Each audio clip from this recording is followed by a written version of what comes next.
Life is a quest for logic and reason. It is a quest to find balance between science and faith. Life is a quest for knowledge and understanding. But most importantly, it's a quest for personal discovery. Whatever your quest, knowing yourself is the beginning of all wisdom. Welcome to Quest. Hi, Jamie. Welcome to the Quest podcast. Hi, Todd. Thanks for having me. Jamie took a drink right when I introduced her to the show. I'm very thirsty. Hydration is important. Hydration is important. First lesson, people. I'm happy to have Jamie on here at the beginning of the 7th season of the Quest podcast. Jamie and I are old friends, and she runs a company called the Center for Aligned Living in San Diego, California. So let's jump right in and let's talk about this, because I've been watching you develop this company for a long time. A lot of iterations of this business. We definitely talked about this over a long period of time. Tell me about your company and how proud you are to be running this after all this time, all this development. I am so excited, not only about where it currently is, but where I see it going. And I think just like us, I mean, this company is organic, and I have to allow it and myself to grow, evolve, and change, which is that's what I'm hoping people come to me for, is growth and change and evolution. So It's important for me to continue on that quest, and the company as well. So it will always be a work in progress.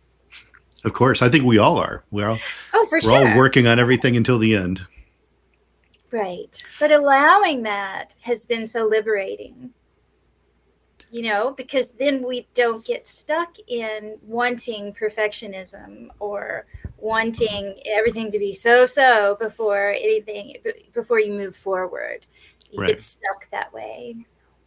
Yeah, right. Some of that in me. What kind of services does the Center for Aligned Living offer? What can people expect? Well, I think that what they can expect is a compassionate conversation, first of all, to see what they want. I mean, I think that is definitely the starting point. So you have the conversation, you determine what the individual wants, and then just through discovery and questions and compassion, we uncover ways to get them what they want. And the interesting thing is, typically it all boils down to a certain group of things. The underlying, everybody wants love and acceptance, to feel worthy. And so the little things that you may think that, oh, I want a partnership, or oh, I want a certain car or a certain job, but ultimately the undercurrent is like the love and acceptance. And so we get them to that space, and then everything else comes. I see. So would you call this more like a one-on-one counseling or coaching services? That's basically what this is. There's not anything group? No, it can be both. Okay. It can definitely be both. I am working on more things on the group level, because it really is, it's just a process. Mm-hmm. But during the process, what happens is oftentimes we can uncover blocks, and the blocks are very personal.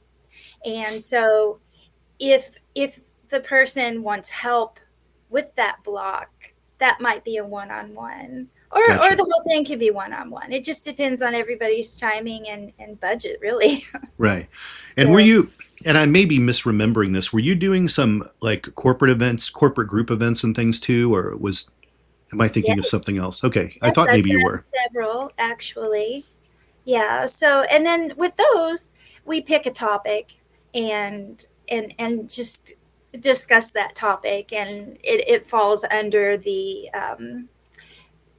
living from the inside out, because right now everybody, as you've witnessed, we're all pointing fingers and living externally and looking for the external thing to fill. And if we just flip that switch, flip the script and go from inside out, everything changes. Everything changes. Yeah. Right. Right. Yeah. That's great. That's great. I imagine to be heading up an organization like this, you must have dealt with your own stuff through the years. Can we talk for a minute about just sort of your personal journey, how you became this person today? Sure, absolutely. Where would you like to start? At birth, we start with your birth, and then we move through elementary. No, Oh, okay, let's go no, to the no. very I beginning. would, I I would was say born. now. Well, no, no. Well, so I was going to just say is, I think just for transparency, we'll say in this, I've known you since you were in college. Mhm. I did not go to college, but I was at a lot of your college parties. Yes, indeed. I got the benefit of going to college parties without actually being in college. So, but so it was funny because I actually would DJ. One of my first businesses, I was a DJ. I just would play music for parties and weddings and things like that. And I don't think I've ever mentioned that in all of these episodes that I actually would DJ. So my fan base can like, get like a little bit more information about me. But I would DJ your sorority parties with a friend of mine. And that's how we met. In fact, I think you might have been the one that actually hired me. I can't remember exactly, but like you might have actually been the one who hired our team to come out and do it. So I just got to know you through all these parties. And I think like everyone, people get out of college or they move or whatever. And, there would be a disconnect for a while and then we would talk. There'd be a disconnect for a while and then we would talk. We never had any kind of falling out. People get busy with life. So I would say maybe, at least in my opinion, and maybe you should jump in on this, let's maybe pick up from, like later in life for you. You've had kids, you've been divorced, you've had some health scares. I would think maybe this is when you were really plugging into your spirituality and your wellness. Am I off base on that? No, that's accurate. Hmm. What I discovered through some of my challenges that arose through personal choices and whatnot, um, unconscious living. I was doing a lot of the jumping from one thing to the next, and not even really. I was a people pleaser and not having a good, strong sense of self. I was very much so living externally, looking for the relationship to fill my void, looking for the job, looking for shopping, eating, what have you. Um, a major catalyst in my evolution, and I moved cross country and had 3 kids, and then I'm removed from my entire network, and I didn't really, because I was having kids and being the mom and being the housewife and all these things. That's all I was out here, and I did not feel as though I had any support. I made a few friends, but people are busy, and it was a little challenging. So I got tired of looking outside of myself. And, the marriage fell apart.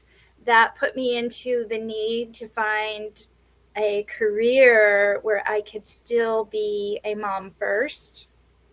And interestingly enough, God puts people in your life and opportunities. And so that's where I started into holistic health, and I started as a massage therapist. That led into the energy work. And that's great, but this is all that was just a chapter or a piece of the evolution. I still had to do, and I still have inner work that needs to be done and dealt with. No matter who you are, you have to figure out how to deal with yourself, right? And so a relationship that I got into post-divorce really was a lesson for me to awaken to, can I swear? Of course. To my own bullshit. It takes two to tango. It was probably soulmate level relationship because of the lessons that were there. And I did not take that lightly. I was like, there's something here that is off, that is not aligned, that is not well. And so that's really how my evolution and then my company's evolution came online, was saying, oh, okay, so what do I do? What do I do with this? And so I started meditating, and I started listening, and I connected. And that was the golden ticket, if you will. Sure. And I'm not talking about, people are like, oh God, they get so turned off with meditation just initially. But we really, if we're going to live internally, we have to go internally. Okay. You can call it anything you want. If you don't, you know, just do it. Just quiet the mind. And you can do it in so many different formats. You can find your way to it. You don't have to sit in an ashram or on a rock out in the desert, whatever. You can do it while you're in the trenches, just quieting the mind. And the key to me with meditation is that you call all aspects of yourself back into this present moment. You come into the now, because that's where God resides, is in the now. So you pull everything in, and that becomes like your foundation, or your touchstone, or your plumb line, whatever you want to call it. That's your base that you live from. And it is, to say it's life changing is just kind of minimalizes it. Sure. And in that process, I always have that to go back to. So when I have one of my, I like to call them uncovered gems, right? We all have them. I have plenty buried in me still, triggers, markers, whatever you want to call them. And what those I've discovered, we can demystify so much of this stuff. These are programs in your mind that no longer serve you. And so when you become aware of yourself and you know what's your energy, your triggers become a little bit more heightened, but they're so blatantly obvious. And then you start to look at that and go, okay, well, I don't want to feel that way anymore. So you uncover and you go into it and you find that root and you pull it out. Yeah. And then you live from that space going forward. So that's healing, that's moving that energy and coming into alignment, and it creates healing by moving the energy. Right. Yeah. That's great. Let's go back for a moment to Indiana. That's a song. Back home again in Indiana. So we're both from Indiana. We both met in Southern Indiana. And I'm curious, in your young life, like, did you grow up spiritual or religious? I would say yes to both. I was raised Catholic, and I even went to a Catholic school for the first 2 years. I know that's very young, but every Sunday we would go to church. I was back home visiting about a month ago, and we went to church on Sunday. But and that's great. Did you go through everything, the communions and your confirmations and all that in the Catholic Church? Went through everything. Yep, went through everything. Yeah. Did you find that you lost maybe your religion along the way? How did things shift, and when did that happen? Or did it ever? Well, definitely, in the rebellious teenage years, I was like, I'm too good for this, or this isn't sexy enough, or, out there enough, or edgy. So yeah, I challenged everything, and I looked around and I studied other religions, and I still do. And what I found is that the core message in all of them is the same. And so that's when I came to peace with both my spirituality and religion, is because the message is all the same, and the message is love. How old were you when you moved to California? Let me do some math. 35. Really? Wow. 35. For whatever reason, I thought it was before that. Yes. No, You and 35. I, you and I both moved to California. I moved there when I was 21, though, and Mm.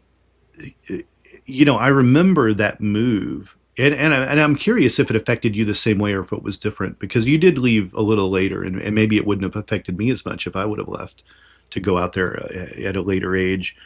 I remember when I moved to California, it was as culturally different as you can imagine from Indiana. Like nothing was the same. Like the sky was a different color blue. There were no brick homes. There were no asphalt roofs. There were no, like everything was different. No basement. Stucco homes, stucco homes, Spanish tile roofs. There were no oak tree. Like if you went to Thousand Oaks, you could see oak trees, but everywhere else it was, other things. There were no grass in the yards. Like it couldn't be any more different just environmentally and just architecturally than Indiana. And it was a melting pot because in southern Indiana in the 80s, it was very just black and white there. I don't think we got Chinese food until we were in high school, honestly. And you moved to California, it's very multicultural. It was a real culture shock for me. It took me about 6 months just to get used to it. There was no humidity there. Like everything was completely different in how it felt in Indiana. Did you have that experience when you moved out there? Yeah, yes, absolutely. I noticed the differences, but it didn't impact me as severely right away because when I first moved out here, we traveled a lot. And we were still going back to Kentuckiana to Mm-hmm. visit. And so, I was here. I don't think it really impacted me until there was less travel and my kids were in school.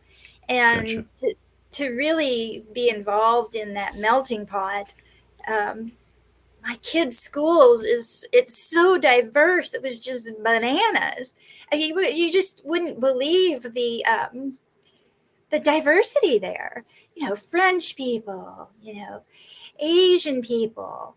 It was just like people. I mean, every country you can imagine because we live very close to UCSD, and so a lot of the professors, their kids go to school where my kids went, and so it was very diverse and very interesting and very rich.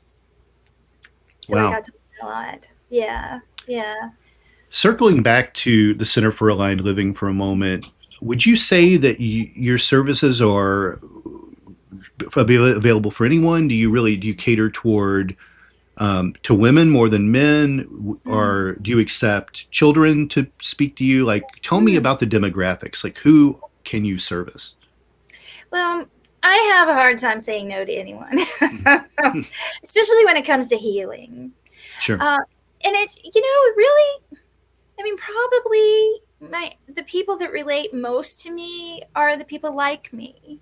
So we've got the women who are questioning this next phase of their lives because there is a huge transition when I'm at the age now where my first child just went off to college across the street. But we are transitioning. I'm transitioning out of, I mean, I'll always be a mom, but they're needing me less and less. So that looks different. And a lot of people really haven't even planned for that. And I think that's one thing that I can say the divorce gave me was, um, sharing custody. I had to figure out who I was individually, but a lot of folks have not experienced that. But I try to cater what I do to whomever is in front of me, right? So I Right. worked with about 100 um, Girl Scouts recently, in presentation, and that was very interesting. We broke them down by 3 age groups, and it was the same message, but I just changed the situations and the language a little bit based on the age. So the Sure. message the message is for everyone, but I don't know that I'm everyone's cup of tea, right? Right. So That's how it is in this type of field. sure. Do you have downloadable modules on your website?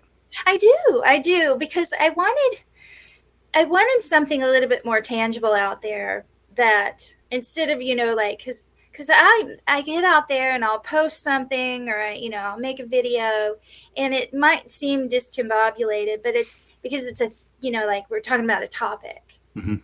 in regards to alignment and feeling better and living better.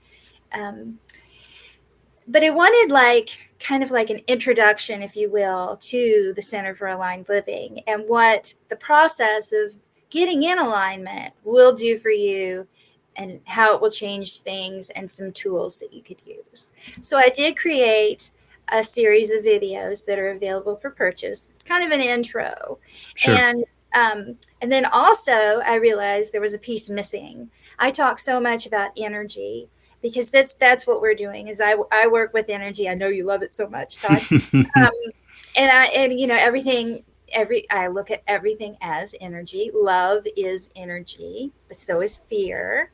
So I also produced a little tutorial, if you will, on when I talk about energy, this is what I mean.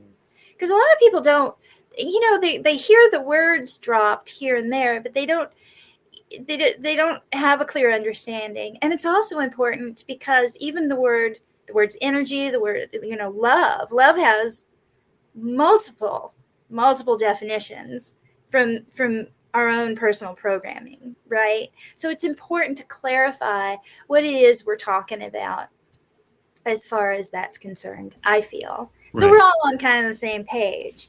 For sure. Yeah. Who are your influences? Who do you listen to? What do you read?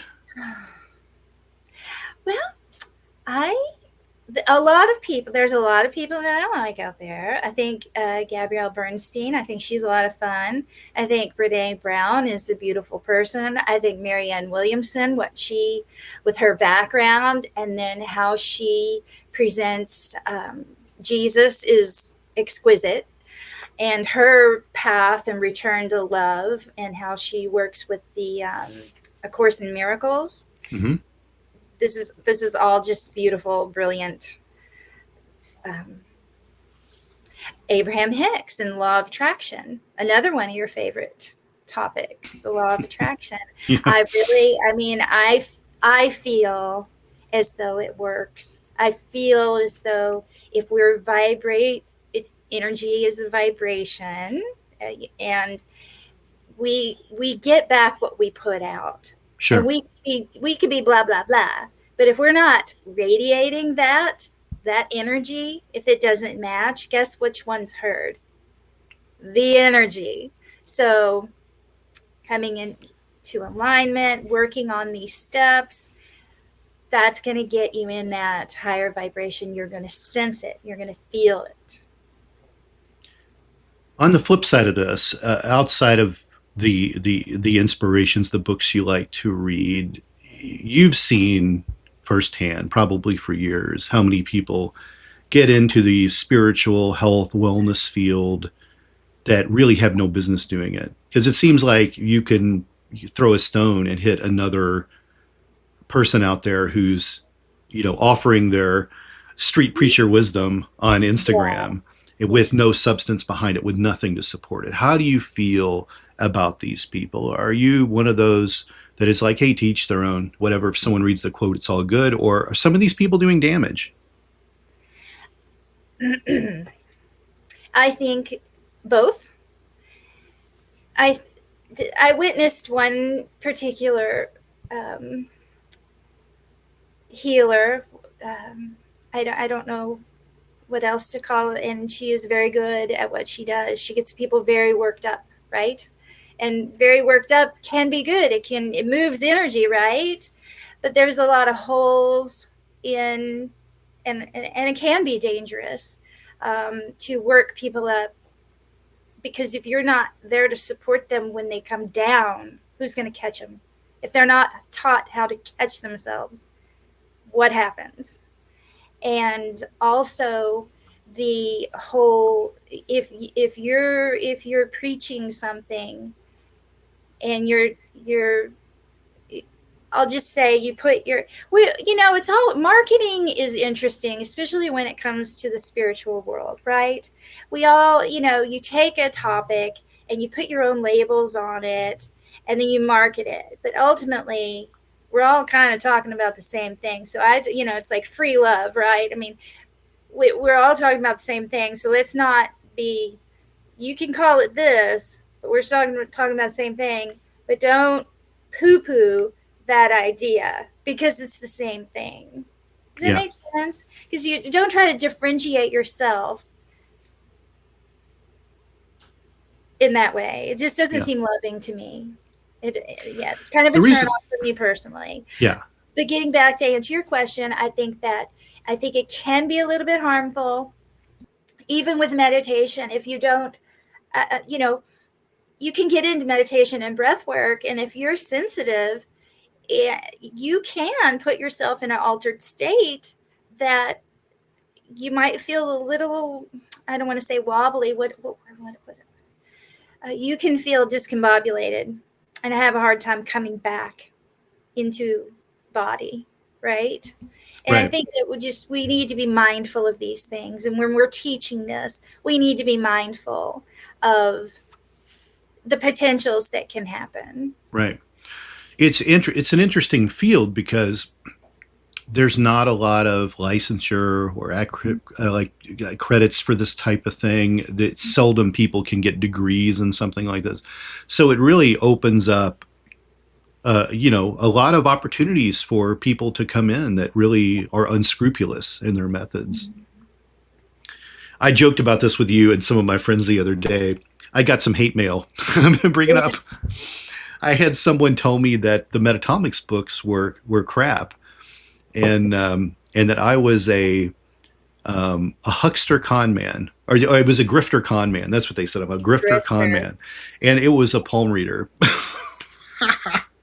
which I thought was like the ultimate badge of honor here, because here's a palm reader telling me that that I'm the con man. I thought it was hilarious, because I think of all fields, the palm reader, the crystal ball person, are probably the biggest grifters of them all. And I just thought the irony was hilarious. So I kept the quote because I just thought this is perfect. Like, a palm reader insulted me and said my stuff is crap.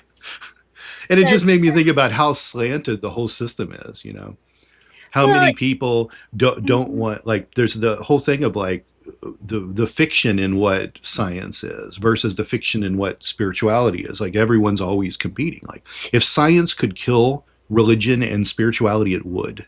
Like, it wants to crush it. It doesn't want anyone to believe there was some creator, that there's always some natural order to this. And that's how they want to. So even though they may not consciously say, I want to defeat the idea of God and spirituality, that's really what science is doing. It's trying to disprove all of this stuff. Or If they could prove beyond a shadow of a doubt that there was no soul, that there was no heaven, they would do it. So there's a hard lines drawn in the sand between this. I think really the key is what the consumer sees, and how do they trust it, Like, I mean, I think pharmaceuticals is a great thing, because it's, in a way, it's sort of like, that the chemistry behind pharmaceuticals is kind of like witchcraft in a way. It's kind of like, mixing potions and things like that. Like, that's really what they're doing. This magic pill, this pill that you can crush, fixes something, It's really odd in a way.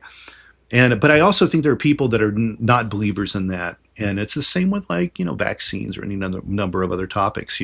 People sometimes just don't believe in the science. It's very interesting how their belief systems work. Programming.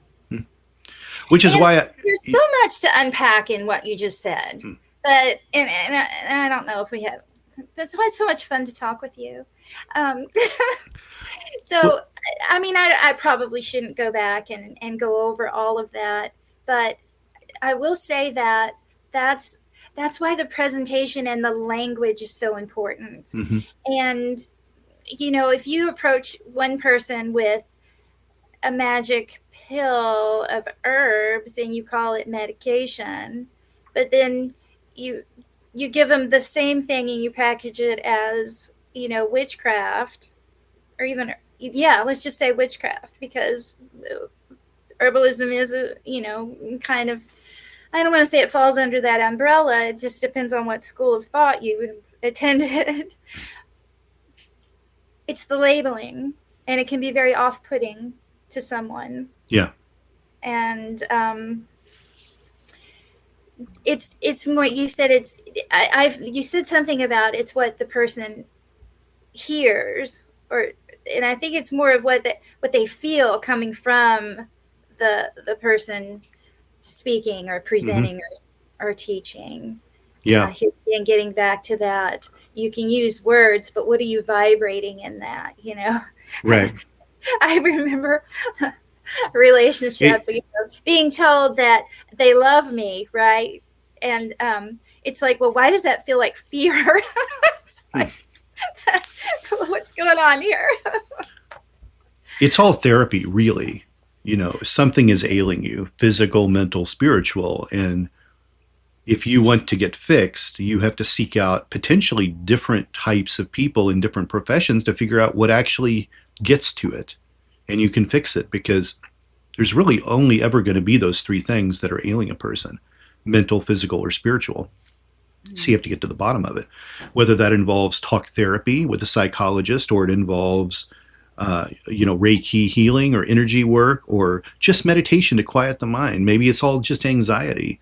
We talked about meditation earlier, and I actually kind of talk about meditation in a little bit of a different way. I believe meditation can be quieting the mind. I also think it can be an intense focus on a topic, because to meditate on something is almost contemplation in a way. So I feel you can really, once you quiet the mind with meditation, then you can go in and fully examine thoroughly, without the other distractions, what's really bothering you. You can kind of sort through things. So if you look up the definition to meditate, it really means a lot of different things.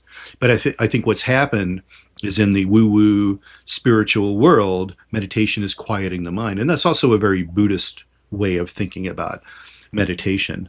But I think meditation can be used for far greater things than just to quiet the mind. But you have to quiet the mind first, so you can start to sort out what's happening, isolate the issue. Absolutely. Yeah. And that goes back to the point that I made about going within. Yeah. And that's it. And exactly. Then you can focus. And like before I do energy work, I have to connect, and I have to quiet all the external, and even my, the egoic side of myself. I have to put in the corner. I have to put baby in the corner so that. Well, you really dated yourself with that reference. I know, right? So that there's no shame in my game. So that I can align, and I can channel that energy specifically. Energy work is very intentional. Right. And so I agree wholeheartedly with what you just said. Yeah. As far as science goes, there are people out there now who are trying to prove all of this, the bioenergetic field, and so that's very exciting. Yeah, the studies it's close, and I write about it. To be fair, I write about that in my books too, and they're close to it. They're close to it. I think some of the most exciting things that I've seen in the last 6 months have been really kind of the world of psychiatry embracing the science behind neurons or in other parts of the body, not just the brain, and those are also storing memories. Where that's the thing about psychology, is they really dig in on something. They write their rule book for it, their DSM-5, and they say, this is how it is, and it's unmovable. This is how we practice. And they really don't like to look at new data. They're very slow. So science has come out to show that, I think everyone knew the heart had neurons already. And most of the cells in the heart are muscle cells, but there are neurons in the heart. That's specifically, that's why when you have grief, loss of love, loss of, like, you feel it here, you feel it in your heart. You don't feel it up here in your brain, you feel it in your heart. That's why broken heart syndrome is a real thing. You can almost grieve yourself to death because those neurons are the ones storing those painful emotions. But the really creepy thing about all this is what L. Ron Hubbard wrote about with Dianetics 50 years ago, theorizing that there were neurons in other parts of the body. And science has now caught up with a theory that he had, which became Scientology today. So it's really fascinating how many people have benefited from this science to support that we now have memories stored everywhere. And not that I want to make this a Scientology podcast, but the core of Scientology is about all your traumatic memories that you have, starting with when you're in the womb. Like, you're experiencing your first traumas by your parents arguing, you know? Mm-hmm. And the first most traumatic experience you have is childbirth. That his thinking was that the infant knows what's happening, and that emergence into the world is the most traumatic experience. And of course you grow up, and then you have other traumas that happen to you as you grow up. So the goal of Scientology is to clear yourself of all of that. So their methods, whether you believe them or not, are to purge all of that negative stuff from all these cells that are located around your body. So for decades, people have thought that was kind of hooey because there was really no science to support it. And now the science is out to support it. And I think the world of psychology, it doesn't know what to do with the data. They really don't. So well, now they're going to have to learn how to work with that data, because if the body keeps the score, right? That's a beautiful book that was written, and it talks about what we're talking about. Our emotions can surface in different areas of our body, and they're working with people with PTSD in regards to this. Where is it being held? And then working with the body through somatic healing to release that. Okay, and this is just not what the world of psychology has been taught. Right. I read the book by the guy who was leading cognitive behavioral therapy, and I was reading it, and when I read the part that it was like on the 79th visit, the client determined that they had a problem with their mom, I shut the book and I'm like, no, people are in need of healing now. Okay. And not to say, if that works for you, if that's what resonates with you, then that's exactly right. But there are alternative methods of healing that you can access those places in yourself so much quicker and reprogram, flip the switch, get out of your head and into your heart and live better. And it's a process. And that's what we teach at the Center for Aligned Living is attune, align, heal. So awareness first, change second. Yeah. You figure out where it is, and we go in and we reprogram it and we heal that aspect. And some of them are deep. Some of them are very deep. And if you pull that out, you're like, woo, where am I going to go? So, you whittle into it, but it's not anything like the other modalities. We're talking much more rapid, much more efficient. And that's one of the problems with modern psychology today is they want it to be a maintenance thing. There's never a goal in a psychologist's mind to say, okay, I've done all I can do. You're done here, because in their mind, as long as your life's moving forward, there's another one just around the corner, and you're going to need to keep coming to me. And they become a maintenance drug for you. And I call them strip mall psychologists, because you see one in every strip mall, and that's where you go at your weekly appointment, and they have their hand is in your pocket continuously, even if your life's feeling pretty good. It's there. You have to come back. Your life is only good because you come to me. That's the racket behind it, But the reason why I want to go back to something real quick, because I got off the point, but when I was talking about neurons being all over the body, that puts us a step closer to proving the energy field. And that's the great thing, right? Is they needed to prove that first, because cells will always communicate with each other. And that method of communicating it was not really known how they do that. People know that muscle cells communicate with other muscle cells, but really cross functioning between different types of cells really isn't known. So I think we're a step closer to actually scientifically proving an energy field. The Chinese have believed this, and it's part of their regular stable of medical treatments is the energy field. The Chinese are big believers in it. One of the oldest civilizations in the world. So why Americans can't can't embrace it, I don't know. Maybe they just need to see too much science. But I do think we'll get there. It may not be next year. It might be 10 years from now, maybe 20 years from now. But I think we're close to actually having some real data on how it works. But that'd be nice. Yeah. Anyways, Jamye, always a pleasure to talk to you. It's great that you could come on the podcast. We could argue a few of these things. Tell everyone how they can find you out there on social media and the interwebs. Excellent. Well, I have a website. Everything that I do is under the Center for Aligned Living. So the website is centerforalignedliving.com, and that's my handle, I guess you call it, on Facebook and Instagram. And I'm on Threads. Just, I'm out there, Center for Aligned Living. All right. Everyone go check it out. Download the modules and give Jamye a call. Thank you.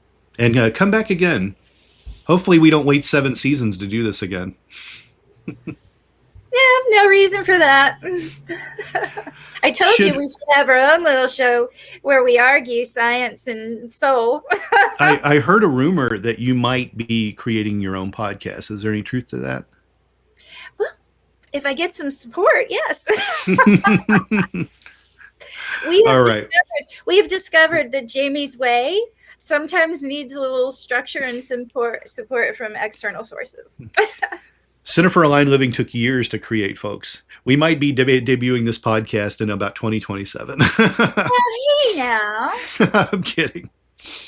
I'm kidding. No, but I will let everyone know if you do it, because I'm looking forward to it. There have been some talks about it, so I'm hoping you do it.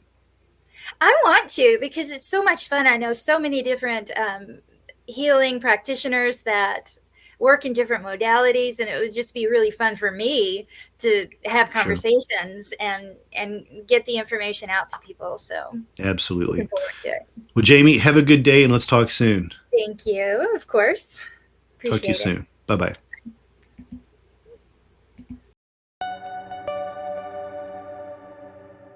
MetaCortex Publishing hopes that you've enjoyed this presentation. Please take a moment to listen to some other podcast offerings from MetaCortex Publishing.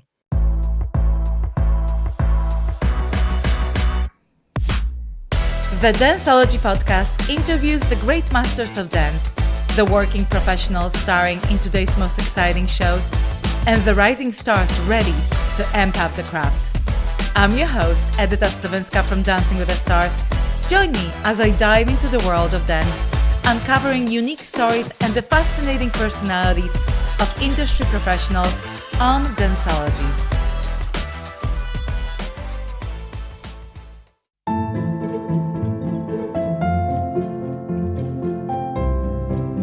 Hi, I'm Father Daniel Duplantis, a Catholic priest, martial artist, and host of the Karate Priest podcast. Have you ever wondered what the church teaches about different topics? Are you a martial arts enthusiast or just someone who wants to learn more about martial arts? I'd like to invite you to join me and many guests on my podcast as we cover topics of faith, everyday living, and martial arts on the Karate Priest podcast. The No Earthly Explanation podcast investigates the things that are unexplainable, hosted by world-renowned investigative researcher Donald R. Schmidt and scientist Ellie Ringo. Follow them as they look for evidence for things that have no earthly explanation. Available anywhere you listen to podcasts. Every year, tennis players from around the world compete for excellence, triumphing against all odds to emerge the champions. I'm your host, Maddie Harrison. Join me as I get up close and personal with these dynamic individuals and find out what it takes to go for greatness. Let's go beyond the match.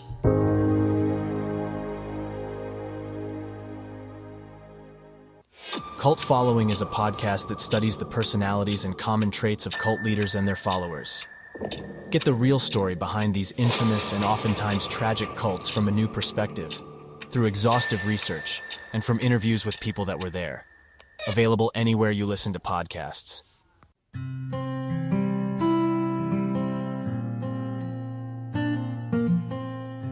Hi everybody, I'm Amber Rose, the religious hippie, and I host the podcast A Catholic's Perspective.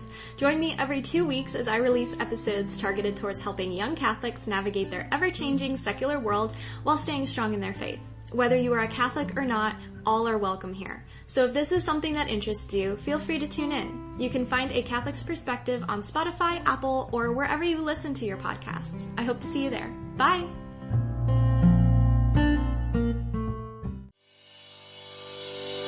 Thank you for listening to this podcast. Please be sure to rate and review this episode. This podcast is produced by Todd Fisher and Anthony Smith and is distributed by Metacortex Publishing.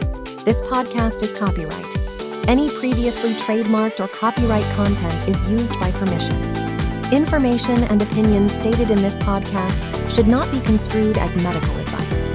Please be sure to visit the official website for Metacortex Publishing at metacortexpublishing.com or find us on social media for other unique content.